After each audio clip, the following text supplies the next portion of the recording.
हरिओम दोस्तों, स्वागत है आपका free study bye Lodhi sir के यूट्यूब चैनल पर। मैं कृपाल लोधी। दोस्तों आज हम आपको लेकर के आए हैं इंडिया जीके का बहुत ही अच्छा टॉपिक, जिसमें दोस्तों आज हम आपको भारत की राजनीति या भारत की पॉलिटी के बारे में बताने वाले हैं। और दोस्तों आज हम आपको बताने वाले हैं भारत के सभी प्रधानमंत्री क्रम से और उनके महत्वपूर्ण कार्य। दोस्तों आप किसी भी प्रकार के कॉम्पिटिटिव एग्जाम की तैयारी यदि कर रहे हैं तो निश्चित रूप से यहां से प्रश्न आना ही होता है। अब यहां से प्रश्न किस प्रकार के बनते हैं, एक तो ये पूछा जाता है कि किस प्रधानमंत्री के बाद कौन से प्रधानमंत्री आए, मतलब इनके पूर्व कौन प्रधानमंत्री थे। एक तो ये प्रश्न यहां से बनता है। एक प्रश्न बनता है ये कौन से क्रमांक के प्रधानमंत्री थे, अब तक कुल कितने प्रधानमंत्री हो चुके हैं। या फिर यहां से प्रश्न पूछा जाता है कि उनके महत्वपूर्ण कार्य क्या थे, मतलब उनसे रिलेटेड कुछ इंपॉर्टेंट फैक्ट आपसे एग्जाम में पूछे जाते हैं। और आज हम दोस्तों आपको वही फैक्ट, इंपॉर्टेंट फैक्ट बताने वाले हैं। दोस्तों एक अपील है, यदि आप हमारे चैनल पर पहली बार आए हैं तो प्लीज हमारे चैनल को सब्सक्राइब कर लें, साथ में बेल आइकन पर भी क्लिक करें ताकि सबसे पहले नोटिफिकेशन आपको मिलता रहे। दोस्तों हम इसी प्रकार के कॉम्पिटिटिव एग्जाम रिलेटेड वीडियोस को अपलोड करते रहते हैं, जिसमें मैथ्स, रीजनिंग, जीके, साइंस और शिक्षक भर्ती परीक्षा के वीडियोस होते हैं। आप हमारी प्लेलिस्ट में जाकर के देख सकते हैं। तो बगैर देर के स्टूडेंट्स आइए प्रारंभ करते हैं आज का टॉपिक। दोस्तों सबसे पहले आपको क्या करना है कि जो प्रधानमंत्रियों के नाम हैं इनको क्रम से याद करने के लिए आपको एक 4 लाइन की ट्रिक है और वो आपको याद करना होगी, वो मेमोराइज आपको करना ही पड़ेगी। ट्रिक क्या है देख लेते हैं। और ट्रिक आपको उल्टे क्रम में याद करना है, अभी हम बता रहे हैं कैसे। सबसे पहले आप ट्रिक देखें। ट्रिक है, नर के मन में अटका इंद्र, गौण बिहारी नरसिंह चंद्र, विश्वनाथ राजीव इंदर, चरण मुरारी लाल जवाहर। दोस्तों यहां से आपको याद करना है और फिर यहां से हम आगे बढ़ते जा रहे हैं और जो जो नाम इसमें आते जाएंगे, जैसे यहां आप समझ सकते हैं ये प्रथम प्रधानमंत्री जवाहरलाल नेहरू जी। फिर यहां लिखा हुआ है क्या, लाल, तो ये कार्यवाहक भी आए थे, गुलजारी लाल नंदा जवाहरलाल नेहरू जी की मृत्यु होने के बाद में, और लाल बहादुर शास्त्री। ठीक है, फिर इंदिरा गांधी, मोरार से बनेगा मोरारजी देसाई चौधरी चरण सिंह, फिर इंदिरा गांधी, राजीव गांधी, विश्वनाथ प्रताप सिंह, ठीक है, इस टाइप से चंद्रशेखर, नरसिम्हा राव, अटल बिहारी वाजपेयी। ठीक है, इस टाइप से आप इनको याद करते जाना, अभी हम बता रहे और आगे। ठीक है, जैसे एचडी देवगौड़ा, इंद्र कुमार गुजराल, इस टाइप से आपको ये याद करना है।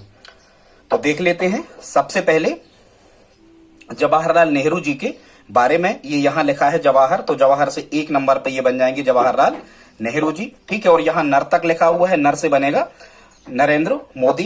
ठीक, और ये मनमोहन सिंह, अटल बिहारी वाजपेयी। इस टाइप से आपको ये ट्रिक तैयार कर लेना है। अब हम देख लेते हैं भारत के प्रथम प्रधानमंत्री जवाहरलाल नेहरू के बारे में। तो दोस्तों जवाहरलाल नेहरू के बारे में आपको पता होना चाहिए, ये स्वतंत्र भारत के प्रथम प्रधानमंत्री थे। स्वतंत्र भारत के क्या, भारत के ही प्रथम प्रधानमंत्री का नाम यदि आपसे पूछा जाए तो JL नेहरू या जवाहरलाल नेहरू। ठीक है, इन्हें संविधान सभा द्वारा इनको चयनित किया गया था, क्योंकि पहले आम चुनाव तो भारत में 1951-52 में हुए थे और इनका जो कार्यकाल रहा ये 1947 से 1964 तक का रहा। और कभी यदि आपसे पूछा जाता है कि भारत के ऐसे कौन से प्रधानमंत्री रहे जिनका कार्यकाल सबसे अधिक रहा, मतलब सबसे ज्यादा समय तक रहा, तो दोस्तों जवाहरलाल नेहरू ही एकमात्र ऐसे प्रधानमंत्री रहे जिनका कार्यकाल सबसे लंबा रहा। और ये 16 वर्ष, यदि आप 1964 में से 1947 को घटाते हो तो 16 वर्ष लगभग टाइम आता है। हालांकि ये 16 वर्ष 286 दिन, ये डाटा भी आप मेमोराइज करें, इंपॉर्टेंट है। 16 वर्ष 286 दिन तक कुल ये प्रधानमंत्री के पद पर रहे। ये भारत के प्रथम प्रधानमंत्री थे, सबसे लंबा इनका कार्यकाल रहा। इनका जो जन्मदिन है या इनका जो जन्म हुआ था ये 14 नवंबर 1889 को हुआ था। दोस्तों ये 14 नवंबर इसलिए हमने यहाँ लिखा कि ये बालकों को ज्यादा प्रेम करते थे, इसलिए इन्हें अपना जो जन्मदिन है वो बच्चों को समर्पित किया। और इनके जन्मदिन 14 नवंबर के उपलक्ष्य में प्रत्येक वर्ष पूरे भारत देश में बाल दिवस के रूप में मनाया जाता है। अब यदि कभी आपसे प्रश्न बनता है कि बाल दिवस किसके उपलक्ष्य में मनाया जाता है, तो नेहरू जी का जन्मदिन 14 नवंबर को। ठीक है, इनके जो प्रधानमंत्री का काल टाइम पीरियड इनका जो रहा 1947 से 1964 तक का। कभी कभी आपसे प्रश्न आता है कि पंचशील समझौता के जनक कौन है, तो दोस्तों ये पंचशील समझौता के जनक नेहरू जी हैं। ये पंचशील समझौता जो हुआ था ये भारत और चीन के बीच में हुआ था, पंचशील समझौता। भले 1962 में चाइना ने भारत पर अटैक कर दिया। फिर कभी यदि आपसे पूछा जाता है कि भारत की जो राष्ट्रीय नीति है या हम कहें भारत की जो अंतर्राष्ट्रीय नीति है, तो इसमें आपको भारत की राष्ट्रीय नीति या अंतर्राष्ट्रीय नीति जो है उसमें नाम आता है गुट निरपेक्षता की नीति। क्योंकि दोस्तों संसार उस समय जब ये आजादी का दौर हमारे यहाँ चल रहा था तो संसार पूरा दो गुटों में बटा हुआ था, एक सोवियत संघ रूस और संयुक्त राज्य अमेरिका। तो भारत इनमें से किसी भी ग्रुप में शामिल, किसी भी गुट में शामिल नहीं था। इसे गुट निरपेक्षता की नीति कहते हैं और गुट निरपेक्षता की नीति के जनक नेहरू जी ही थे। फिर यदि कभी आपको प्रश्न आता है कि लाल किले पर सर्वाधिक तिरंगा फहराने का रिकॉर्ड किसके नाम है, तो लाल किले पर सर्वाधिक बार तिरंगा फहराने का जो रिकॉर्ड है ये नेहरू जी के नाम है। इनने 17 बार लगातार तिरंगा लाल किले पर फहराया है। ठीक है, भारत में ये नदी घाटी परियोजनाओं के जनक भी कहे जाते हैं और इनने भारत की जो नदी घाटी परियोजनाएं थी, नदी घाटी परियोजनाओं को नेहरू जी ने आधुनिक भारत के मंदिर की संज्ञा दी है।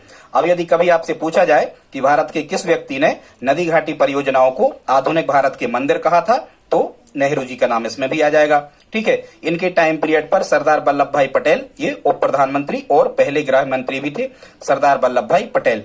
हालांकि भारतीय संविधान में उप प्रधानमंत्री का पद तय नहीं किया गया है, लेकिन कोई भी प्रधानमंत्री अपनी इच्छा अनुसार अपनी सहायता के लिए एक उप प्रधानमंत्री का पद रख सकता है। तो यदि कभी आपसे प्रश्न आए कि जवाहरलाल नेहरू जी के टाइम पर भारत के उप प्रधानमंत्री या पहले उप प्रधानमंत्री कौन थे, डिप्टी प्राइम मिनिस्टर तो सरदार वल्लभ भाई पटेल। ठीक है, फिर जवाहरलाल नेहरू को आधुनिक भारत का निर्माता कहा जाता है। अब हम देख लेते हैं उनकी कुछ रचनाएं हैं, फेमस हैं, यहां से भी प्रश्न बनता है। तो जवाहरलाल नेहरू की जो एक रचना है डिस्कवरी ऑफ इंडिया, ये इंग्लिश में है, पर कभी कभी एग्जामिनर आपको यहां से प्रश्न करता है कि भारत की खोज जो रचना है वो किसकी है, तो नेहरू जी की है भारत की खोज, या हिंदी में उसी को कहते हैं भारत की खोज और इंग्लिश में उसी को कहा जाता है डिस्कवरी ऑफ इंडिया। उनकी दूसरी रचना है प्रसिद्ध इतिहास की झलकियां और पिता के पत्र पुत्री के नाम। ठीक है, ये इंदिरा गांधी जी को पत्र लिखते थे जो उनकी पुत्री थी, तो पिता के पत्र पुत्री के नाम, ये उनकी महत्वपूर्ण रचनाएं हैं। ठीक है, दिल्ली में 1964 में हार्ट अटैक से इनकी डेथ हो जाती है। अब यदि कभी आपसे एक प्रश्न ये पूछा जाता है कि भारत के प्रथम प्रधानमंत्री कौन थे जिनकी कार्यकाल के दौरान मृत्यु हो जाती है, तो उसमें आपको नाम बताना है जवाहरलाल नेहरू जी। भारत के ऐसे प्रथम प्रधानमंत्री थे जिनकी कार्यकाल के दौरान मृत्यु हो गई थी। इनकी मृत्यु के बाद में 1964 में इनकी मृत्यु के बाद में भारत के प्रथम कार्यवाहक जो प्राइम मिनिस्टर या भारत के प्रथम कार्यवाहक जो प्रधानमंत्री रहे, इसमें नाम आता है दोस्तों गुलजारी लाल नंदा का। ठीक है, ये मात्र 13 दिन प्राइम मिनिस्टर रहे। तो यदि कभी आपसे पूछा जाए कि भारत के प्रथम कार्यवाहक प्रधानमंत्री का नाम बताइए, तो आपको कहना है गुलजारी लाल नंदा। ठीक है, आगे देखते हैं दोस्तों। इसके बाद में इनकी मृत्यु के बाद में 13 दिन कार्यवाहक प्रधानमंत्री के रूप में गुलजारी लाल नंदा रहे और इसके बाद में हमारी ट्रिक में लिखा था लाल शब्द, तो वहां से बनता है लाल बहादुर शास्त्री। तो लाल बहादुर शास्त्री जो थे ये भारत के दूसरे प्रधानमंत्री थे, सेकंड नंबर के। इन्हें शांति पुरुष कहा जाता है। वैसे जो शास्त्री जी होते हैं संस्कृत में निपुण व्यक्ति होते हैं, मंत्र वगैरह जानते हैं, तो ये शांति मंत्र बाद में करते हैं। ऐसे करके आप याद रख सकते हैं कि शांति पुरुष के नाम से किसे जाना जाता है, तो लाल बहादुर शास्त्री जी को जाना जाता है। ठीक है, ये भारत के दूसरे प्रधानमंत्री रहे। इन्हीं के टाइम पीरियड पर ताशकंद समझौता हुआ था दोस्तों 1965 में।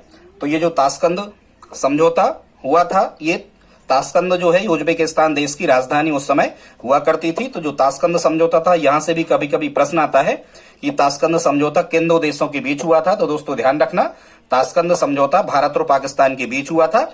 भारत से इस ताशकंद में गए थे तत्कालीन प्रधानमंत्री लाल बहादुर शास्त्री जी और पाकिस्तान का राष्ट्रपति अयूब खां। उनके मध्य का जो समझौता हुआ था, जिसे ताशकंद समझौता के नाम से जाना जाता है। ठीक है, 1965 में जो भारत पाकिस्तान युद्ध हुआ, अब यहां से प्रश्न आता है कि 1965 का जो भारत पाकिस्तान युद्ध हुआ, ये किसके टाइम पीरियड पर हुआ था, उस समय प्रधानमंत्री कौन था, तो उस समय प्रधानमंत्री थे लाल बहादुर शास्त्री जी। छोटे से कद के बहुत ही वीर प्रधानमंत्री ये हुए हैं। 1965 में जो भारत पाकिस्तान युद्ध हुआ, इसमें भारत की सेनाएं लाहौर तक पहुंच गई थी और 1965 का जो युद्ध हुआ था, ये कच्छ के रण क्षेत्र को लेकर के हुआ था, क्योंकि वहां पाकिस्तान भी अपना दावा करता है और भारत भी अपना दावा करता है, जबकि वो भारत का हिस्सा है। ठीक है, इनने 1965 में भारत पाकिस्तान युद्ध के दौरान एक नारा दिया था, जय जवान जय किसान। ठीक है, तो लाल बहादुर शास्त्री जी ने कौन सा नारा दिया, जय जवान जय किसान। आगे जाके अटल बिहारी वाजपेयी जी ने जय जवान जय किसान और जय विज्ञान इसी में और जोड़ दिया। तो कभी यदि आपको प्रश्न आए कि जय जवान जय किसान और जय विज्ञान का नारा किसने दिया था, तो अटल बिहारी वाजपेयी। और 1965 में भारत पाक युद्ध के दौरान जय जवान जय किसान का नारा किसने दिया था? तो यहां से आपको कहना है किसने? लाल बहादुर शास्त्री ने। ठीक है, फिर हम देखते हैं कि जो भारत का सर्वोच्च जो नागरिक सम्मान होता है भारत रत्न, ये प्रथम व्यक्ति थे जिन्हें मरणोपरांत ये दिया गया, क्योंकि ये वहां ताशकंद से लौट करके नहीं आए थे, वहीं इनकी डेथ हो गई थी। ठीक है, इसके बाद में पुनः नंदाजी कार्यवाहक प्रधानमंत्री, गुलजारीलाल नंदा जी कार्यवाहक प्रधानमंत्री बने। यदि कभी आपको प्रश्न आ जाए कि लगातार 2 बार कार्यवाहक प्रधानमंत्री बनने वाले व्यक्ति का नाम क्या था, तो आपको गुलजारीलाल नंदा यहां से ध्यान रखना है। दोस्तों, इनकी समाधि स्थल का जो नाम है ये है विजय घाट। अब आप इसको कैसे याद रखोगे? वैसे ही आप याद रख सकते हो कि जो बहादुर होता है, जो व्यक्ति बहादुर होता है, जो अपना लाल रक्त बहा सकता है, विजय किसकी होती है? उसी की होती है। तो ऐसे करके आप इसको याद रख सकते हो। ठीक है दोस्तों, यहां शायद एक चीज रह गई थी, ये शांतिवन शब्द लिखा है, तो ये शांतिवन शब्द इसलिए लिखा होगा हमने क्योंकि जवाहरलाल नेहरू जी की जो समाधि स्थल है उसका नाम क्या है? शांतिवन। क्योंकि जो जवाहरलाल नेहरू जी थे ये शांति प्रिय व्यक्ति थे, तो ऐसे करके आप इसको याद रख सकते हो।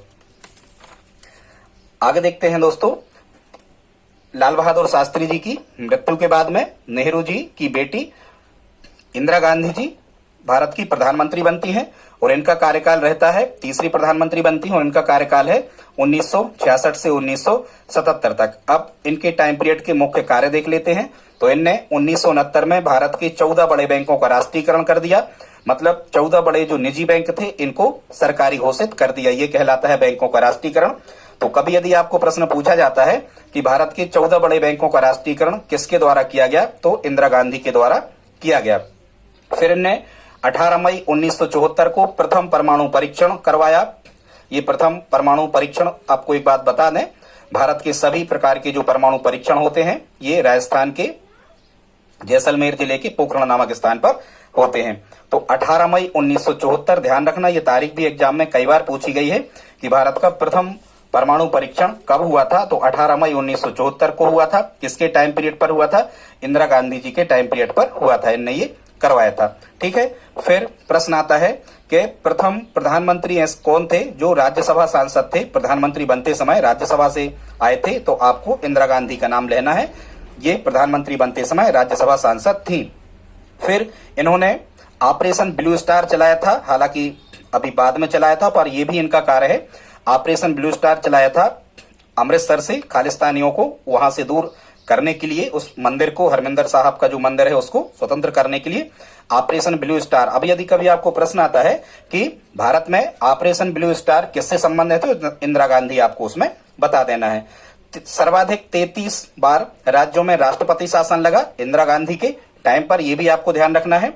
42वां संविधान संशोधन 1976 में हुआ, जिसे हम लघु संविधान कहते हैं, यह भी करवाया था किसने? इंदिरा गांधी ने। तो 42वां संविधान संशोधन इंदिरा गांधी के टाइम पर हुआ 1976 में। ठीक है, टैगोर ने इन्हें क्या कहा है? टैगोर ने इन्हें कहा है प्रियदर्शनी, तो इनका पूरा नाम हो जाता है इंदिरा प्रियदर्शनी। अब यदि प्रश्न आता है कि प्रियदर्शनी किसको कहा जाता है, तो प्रियदर्शनी इंदिरा गांधी को कहा जाता है। और प्रियदर्शनी की उपाधि इंदिरा गांधी को किसके द्वारा दी गई? रविंद्रनाथ टैगोर के द्वारा दी गई। कठिन इरादे और कठिन निर्णय लेने के कारण दोस्तों इनको लौह महिला भी कहा जाता है। जैसे लौह पुरुष सरदार वल्लभ भाई पटेल को कहा जाता है, उसी प्रकार से भारत की लौह महिला कहा जाता है किसे? इंदिरा गांधी को। ठीक है, एक बार आपातकाल लगाने के कारण, चूंकि उन्होंने 1975 में आपातकाल लगाया था, तो आपातकाल लगाने के कारण 2 बार लगा था इनके टाइम पीरियड पर, आपातकाल लगाने के कारण एक बार ये लोकसभा का चुनाव हार गई। फिर इसी दौरान 1971 में इन्होंने जो भारत पाकिस्तान का युद्ध हुआ, पाकिस्तानी शरणार्थी भारत आ गए और भारत को उस युद्ध में शामिल होने का मौका मिला बांग्लादेश की तरफ से। तो इन्हीं के टाइम पीरियड पर 1971 में बांग्लादेश का निर्माण भी हुआ। अब यदि कभी आपसे पूछा जाए कि बांग्लादेश अस्तित्व में किस प्रधानमंत्री के समय काल में आया, तो इंदिरा गांधी जी के टाइम पीरियड पर। ठीक है, इन्होंने गरीबी हटाओ का नारा दिया था एक लोकसभा चुनाव में। तो इतने डाटा दोस्तों आपको इंदिरा गांधी के बारे में याद रखना है। इसके बाद में दोस्तों चुनाव ये हार गई, तो अगले जो प्रधानमंत्री आते हैं 4 नंबर पे, उसमें आ जाते हैं मोरारजी देसाई। कौन आ जाते हैं? मोरारजी देसाई। ठीक है दोस्तों, यहाँ ये मोराई शब्द लिखा है, तो जवाहरलाल नेहरू, फिर लाल बहादुर शास्त्री, फिर इंदिरा गांधी, फिर मोरा शब्द लिखा है, तो मोरारजी देसाई, फिर चौधरी चरण सिंह प्रधानमंत्री बनेंगे। तो अब हम देखते हैं दोस्तों मोरारजी देसाई के बारे में। तो आपको पता होना चाहिए कि जब इंदिरा गांधी चुनाव हार गई तो अब वो प्रधानमंत्री बन नहीं सकती, तो यहां से आपको, हालांकि बन भी सकती थी पर फिर भी इसके बाद में प्रधानमंत्री बनते हैं मोरारजी देसाई। मोरारजी देसाई के बारे में प्रश्न आता है, बहुत इंपॉर्टेंट फैक्ट है, सबसे ज्यादा बार पूछा गया है कि भारत के प्रथम गैर कांग्रेसी प्रधानमंत्री का क्या नाम है। तो याद रखना कि भारत के प्रथम गैर कांग्रेसी जो प्रधानमंत्री हुए हैं उसमें नाम आता है मोरारजी देसाई। किसका? मोरारजी देसाई। इनने वही कांग्रेस में रार पाड़ दी, मतलब विघन कर दिया और ये बन गए क्या? भारत के प्रधानमंत्री। ठीक है, तो प्रथम गैर कांग्रेसी प्रधानमंत्री मोरारजी देसाई। कब? चूंकि दोस्तों इनका जो जन्म हुआ था देसाई का, इनका जन्म हुआ था 29 फरवरी को। अब आपको पता है कि जो लीप ईयर है ये 4 वर्ष में एक बार आता है, तो 29 फरवरी 4 वर्ष में एक बार आती। तो यहां आपको ध्यान रखना है कि भारत के कौन से प्रधानमंत्री ऐसे हुए हैं जिनका जन्मदिन 4 वर्ष में एक बार आता है, तो मोरारजी देसाई। ऐसे करके आपको याद रखना है। ठीक है, कैसे आप याद रखोगे?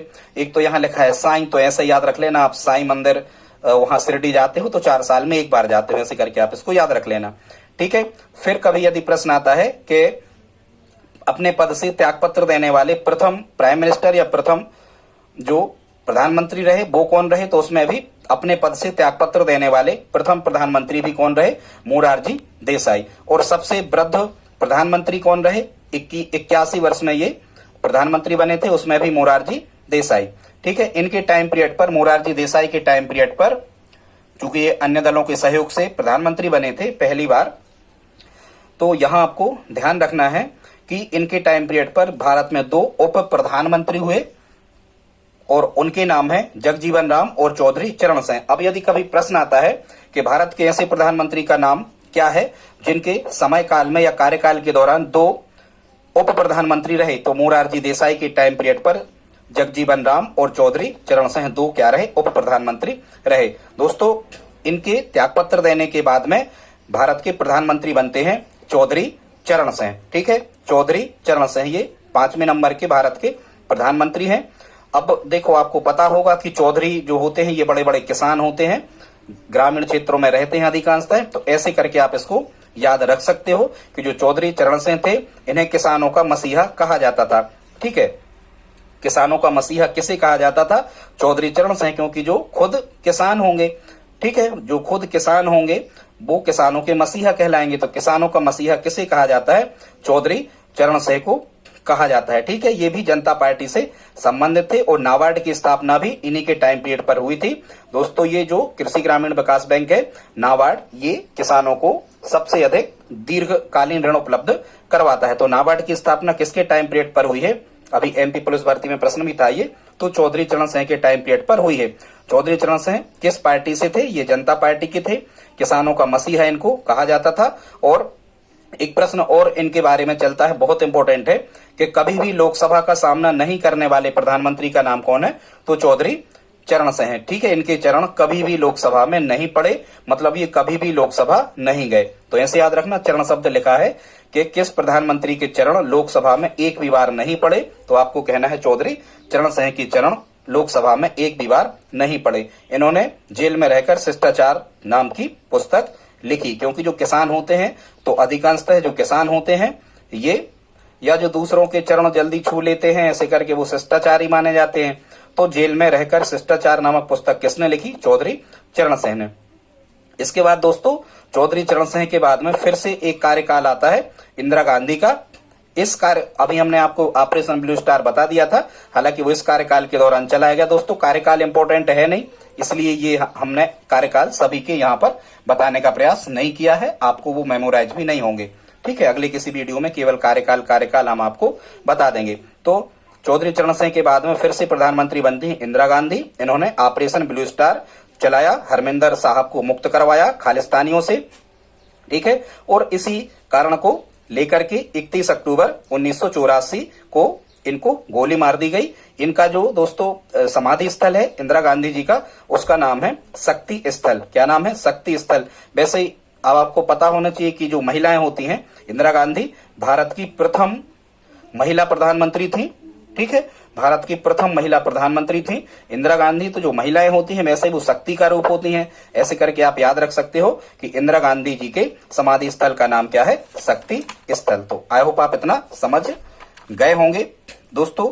इसके बाद में आ जाते हैं हम इंदिरा गांधी जी के बाद में आ जाते हैं इंदिरा गांधी जी की मृत्यु होने के बाद में इनके जो बड़े बेटे हैं राजीव गांधी, ये बनते हैं भारत के प्रधानमंत्री। ठीक है, तो कभी यदि प्रश्न आता है कि इंदिरा गांधी की मृत्यु के बाद में भारत के प्रधानमंत्री कौन बनते हैं, तो राजीव गांधी बनते हैं। और राजीव गांधी का जो कार्यकाल होता है ये चूंकि कुछ इंपॉर्टेंट है, इसलिए आपको ये कार्यकाल भी ध्यान रखना है। राजीव गांधी का जो कार्यकाल था दोस्तों, ये था 1984 से 1989 तक, 1984 से 1989 तक। ठीक है, ये इनका राजीव गांधी का कार्यकाल रहा। अब यदि कभी आपसे प्रश्न पूछा जाता है कि भारत का सबसे कम उम्र का या सबसे युवा प्रधानमंत्री कौन रहा, तो आपको ध्यान रखना है राजीव गांधी। ये भारत के सबसे युवा और सबसे कम उम्र के प्रधानमंत्री रहे, केवल 40 वर्ष की उम्र में ये प्रधानमंत्री बन गए थे। ठीक है, फिर राजीव गांधी के बारे में और भी कुछ फैक्ट हैं। इन्हें भारत में कंप्यूटर क्रांति का जनक कहा जाता है। ये पूरे भारत में कंप्यूटर क्रांति को लाना चाहते थे, इसलिए इन्हें क्या कहा जाता है, इन्हें भारत में कंप्यूटर क्रांति का जनक कहा जाता है। किसे कहा जाता है, राजीव गांधी को। ठीक है, इन्हें भी भारत रत्न दिया गया। भोपाल गैस कांड इन्हीं के टाइम पीरियड पर हुआ 1984 में। भोपाल में मेथाइल आइसोसाइनाइड गैस रिस गई थी। ठीक है, तो ये भी आपको ध्यान रखना है। श्रीलंका में शांति सेना भेजी इनने, और इसी शांति सेना को भेजने के कारण लिट्टे समर्थक जो उग्रवादी थे, 21 मई 1991 को धनु नामक एक महिला ने आत्मघाती हमला इन पर किया और इनकी डेथ हो गई तमिलनाडु के पेरम्बूर में। ठीक है, तो इतने डाटा आपको राजीव गांधी जी के बारे में याद रखना है। इनकी मृत्यु के बाद में भारत के प्रधानमंत्री बनते हैं बीपी सिंह। बीपी सिंह का कभी कभी आपसे पूरा नाम पूछा जाता है दोस्तों, तो बीपी सिंह का जो पूरा नाम है ये है विश्वनाथ प्रताप सिंह। विश्वनाथ प्रताप सिंह ये पहले राजीव गांधी की सरकार में वित्त मंत्री और रक्षा मंत्री रह चुके थे। हालांकि इनका जो नाता रहा वो कुछ विवादों से घिरा रहा। ये पिछड़े वर्ग के बहुत अच्छे समर्थक थे। इन्होंने पिछड़े वर्ग के लोगों को अपना अधिकार दिलाने के लिए मंडल आयोग का गठन किया था, और मंडल आयोग की कुछ सिफारिशों को बीपी सिंह की सरकार ने मान लिया था। इसी कारण से जो अनारक्षित वर्ग के लोग थे ये इनके विरोध में आ गए थे। ठीक है, बीपी सिंह ये उत्तर प्रदेश के मुख्यमंत्री भी रहे, और इसी कारण से मंडल आयोग का गठन और मंडल आयोग की सिफारिशों को मानने के कारण से ही इनके विपक्ष में अविश्वास प्रस्ताव ला करके इन्हें हटा दिया गया। ठीक है दोस्तों, तो इतना आपको ध्यान रखना है। इनका कार्यकाल 1989 से 1990 कम ही रहा दोस्तों। इसके बाद में इनके हटने के बाद में भारत के 8 नंबर के जो प्रधानमंत्री बनते हैं उसमें नाम आता है चंद्रशेखर का, और चंद्रशेखर का टाइम पीरियड होता है 1990 से 1981 तक। अब एक चीज आप याद रखना, इनका एक उपनाम है यंग तुर्क। किसे कहा जाता है, भारत के किस व्यक्ति को या भारत के किस प्रधानमंत्री को यंग तुर्क के नाम से जाना जाता है, तो चंद्रशेखर को जाना जाता है यंग तुर्क। ठीक है, वैसे आप कैसे याद रखोगे कि जो चंद्रमा होता है, चंद्रमा ये हमेशा यंग ही दिखता है, वो चंद्रमा को यंग लोग ही पसंद करते हैं। ऐसे करके आप इसको याद रख सकते हो कि चंद्रशेखर को यंग तुर्क के नाम से जाना जाता है।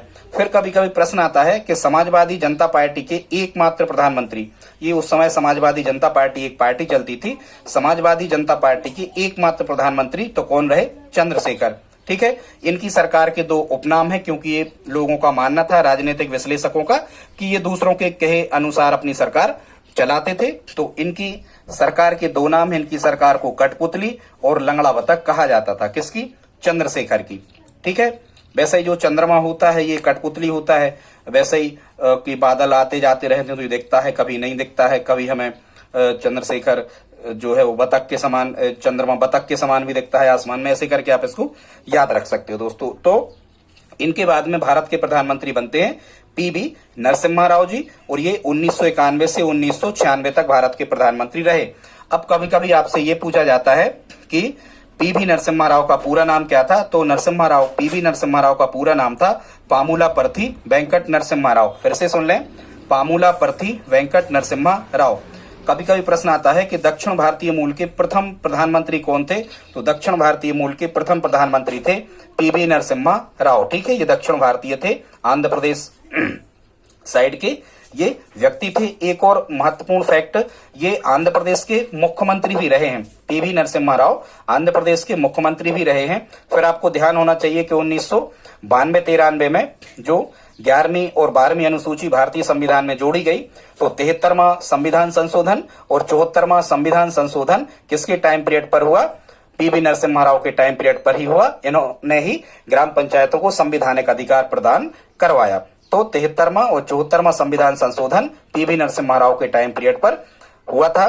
ठीक है, एक चीज याद रखना है, मिड डे मील मध्याह्न भोजन योजना जो स्कूलों में चलती है, बालक बालिकाओं को स्कूलों में जो भोजन दिया जाता है, उसके जनक भी पीवी नरसिम्हा राव को ही कहा जाता है। ठीक है, क्योंकि ये सिम्हा मतलब शेर टाइप के लग रहे हैं, तो शेर होगा तो भोजन की आवश्यकता होगी, ऐसे करके आप इसको याद रख सकते हो कि मिड डे मील की शुरुआत नरसिम्हा राव ने ही करवाई थी, इन्हीं के टाइम पीरियड पर हुई थी। इन्हें भारतीय आर्थिक सुधारों का पिता कहा जाता है। वैसे अर्थशास्त्री तो डॉक्टर मनमोहन सिंह जी थे, लेकिन फिर भी भारतीय आर्थिक सुधारों का पिता किसे कहा जाता है? नरसिम्हा राव को कहा जाता है। एक चीज और ध्यान रखना है, पीवी नरसिम्हा राव को एक उपाधि दी गई है, चाणक्य। क्या उपाधि दी गई है? चाणक्य। तो ऐसे ही करके आपको याद रखना है कि चाणक्य की तरह चलते हुए इन्होंने पंचायतों को संवैधानिक दर्जा प्रदान किया 73वां और 74वां संविधान संशोधन के माध्यम से। हालांकि 73वां संविधान संशोधन में 11वीं अनुसूची जोड़ी गई थी जो पंचायती राज व्यवस्था से संबंधित है, और 74वां संविधान संशोधन में स्थानीय निकाय संबंधी 12वीं अनुसूची जोड़ी गई थी। ठीक है, पीवी नरसिम्हा राव के टाइम पीरियड पर ही जो मनमोहन सिंह थे, ये क्या थे? वित्त मंत्री।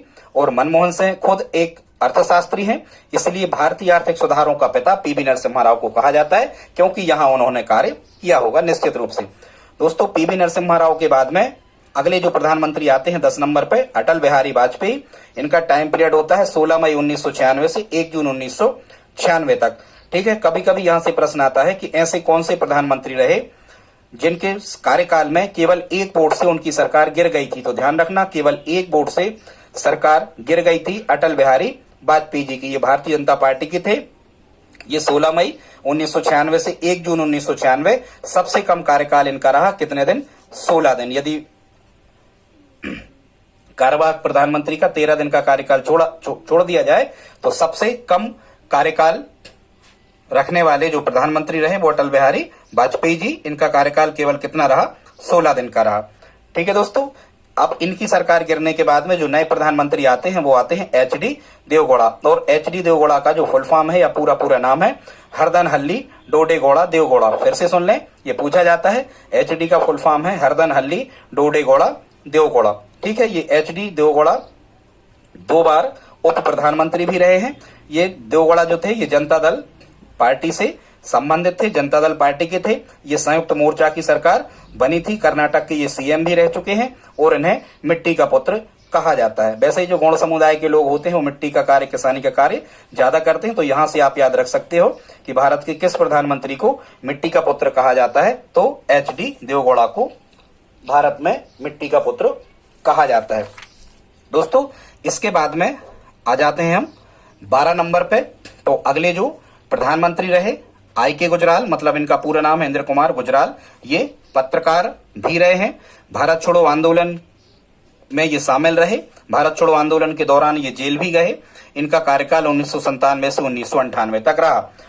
इंद्र कुमार गुजराल के बाद में पुनः भारतीय जनता पार्टी की सरकार बनती है और अटल बिहारी वाजपेयी पुनः प्रधानमंत्री बनते हैं। अगला जो कार्यकाल रहा अटल बिहारी वाजपेयी का, ये 1998 से 2004 तक का रहा। दोस्तों, यहां से प्रश्न पूछा जाता है कि भारतीय जनता पार्टी के या प्रथम गैर कांग्रेसी प्रधानमंत्री ऐसे कौन रहे जिनने अपना पूरा कार्यकाल किया? तो 98 से 4, मतलब ये लगभग इनके 5 साल से ज्यादा हो गए थे। तो इसमें अटल बिहारी वाजपेयी आपको कहना है। इनका जन्म हुआ था ग्वालियर में, मध्य प्रदेश के थे ये। ग्वालियर मध्य प्रदेश में अटल बिहारी वाजपेयी जी का जन्म हुआ था। ये प्रथम गैर कांग्रेसी प्राइम मिनिस्टर थे जिनने अपना कार्यकाल पूरा किया। ये पत्रकार भी थे, साहित्यकार भी थे। कारगिल युद्ध 1999 में इन्हीं के दौरान हुआ था। सदाए सरहद बस सेवा, ये इन्हें दिल्ली से लाहौर तक एक बस चलवाई थी, ये उसके लिए भी जाने जाते हैं। सदाए सरहद बस सेवा किसके टाइम पीरियड पर या किसके कार्यकाल में चलाई गई थी? तो अटल बिहारी वाजपेयी जी के टाइम पीरियड पर चलाई गई थी। इन्हीं के टाइम पीरियड पर 5 परमाणु परीक्षण भी किए थे भारत ने। और इन्होंने भारत के 4 बड़े शहर जो चारों दिशाओं में स्थित हैं, मुंबई, कलकत्ता, दिल्ली, चेन्नई, इनको सड़क मार्ग से जोड़ने की एक योजना दी थी, जिसे स्वर्णम चतुर्भुज योजना के नाम से जाना जाता है। तो इतने फैक्ट आपको याद रखना है अटल जी के बारे में। अटल बिहारी वाजपेयी जी का कार्यकाल पूरे होने के बाद में पुनः कांग्रेस की सरकार आती है और 15वें प्रधानमंत्री बनते हैं मनमोहन सिंह। मनमोहन सिंह का जो कार्यकाल रहा ये 2004 से 2014 तक रहा। लगातार 2 सफल कार्यकाल मनमोहन सिंह जी ने पूरे किए। इनके बारे में कुछ और फैक्ट देख लेते हैं। तो ये भारत के प्रथम सिख राष्ट्रपति होने का श्रेय इनको जाता है। ये प्रथम सिख राष्ट्रपति थे। लगातार 2 कार्यकाल इनने पूरे किए। मनरेगा, महात्मा गांधी राष्ट्रीय ग्रामीण रोजगार गारंटी योजना, जो मनरेगा या नरेगा का नाम बदल दिया गया है, ये मनरेगा के जनक यही हैं। ठीक है। खाद्य सुरक्षा बिल, सभी को खाने की गारंटी, इसके जनक भी मनमोहन सिंह को कहा जाता है। आरटीआई, राइट टू इन्फॉर्मेशन, सूचना अधिनियम भी इन्हीं के समय में बना। मनमोहन सिंह जी के टाइम पीरियड पर इन्होंने सबसे ज्यादा अमेरिका से 123 समझौते किए। ठीक है। किसने? मनमोहन सिंह ने। इसके बाद आते हैं हम 16 नंबर पर नरेंद्र मोदी जी, जो वर्तमान में प्रधानमंत्री हैं और ये लगातार दूसरा कार्यकाल अपना पूरा कर रहे हैं। ये 26 मई 2014 से भारत के प्रधानमंत्री बने। कौन? नरेंद्र मोदी जी। 26 मई 2014 से आज हम ये 2022 में वीडियो अपलोड कर रहे हैं, जिसमें हमारे प्रधानमंत्री श्री नरेंद्र मोदी जी हैं। इनका पूरा नाम जान लेते हैं। इनसे संबंधित फैक्ट भी एग्जाम में पूछे जाते हैं। इनका पूरा नाम है नरेंद्र दामोदर दास मोदी। 26 मई 2014 से ये भारत के प्रधानमंत्री हैं। कभी कभी ये प्रश्न आता है, हमने देखा है किसी एसएससी एग्जाम में, कि आजाद भारत में जन्मे प्रथम प्रधानमंत्री कौन है? तो नरेंद्र मोदी जी हैं। ये कहां से सांसद हैं? वाराणसी से सांसद हैं। हालांकि 2 जगह से इनने चुनाव लड़ा था, एक जगह से फिर इनने त्याग पत्र दिया और वर्तमान में उत्तर प्रदेश वाराणसी से ये सांसद हैं। लगातार 4 बार गुजरात के सीएम कौन रहे हैं? तो नरेंद्र मोदी जी रहे हैं। इनका जन्म स्थान गुजरात में बड़नगर है। इन्होंने नीति आयोग की स्थापना की, मतलब इन्होंने योजना आयोग को समाप्त करके 1 जनवरी 2015 से नीति आयोग की स्थापना की। ये प्रथम प्रधानमंत्री हैं भारत के, जिनको 8 देशों ने अपना सर्वोच्च सम्मान से सम्मानित किया है। मतलब भारत के प्रथम प्रधानमंत्री जिनको अभी तक 2022 तक 8 देश अपना सर्वोच्च सम्मान दे चुके हैं। तो उसमें नाम दोस्तों किसका आता है? तो उसमें नाम आता है नरेंद्र मोदी जी का। तो दोस्तों, यदि यहां तक आपने हमारा वीडियो देखा है तो प्लीज आप इसे लाइक करें और आप कमेंट बॉक्स में लिख करके हमें बताएं कि आज का वीडियो आपको कैसा लगा। दोस्तों, हम इसी प्रकार के इंपॉर्टेंट वीडियो आपके लिए लाते रहते हैं। प्लीज आप हमारी हेल्प करें और इस वीडियो को अपने दोस्तों के साथ स्टडी ग्रुप में शेयर जरूर करें। मिलते हैं अगले वीडियो में, तब तक के लिए जय हिंद, जय भारत।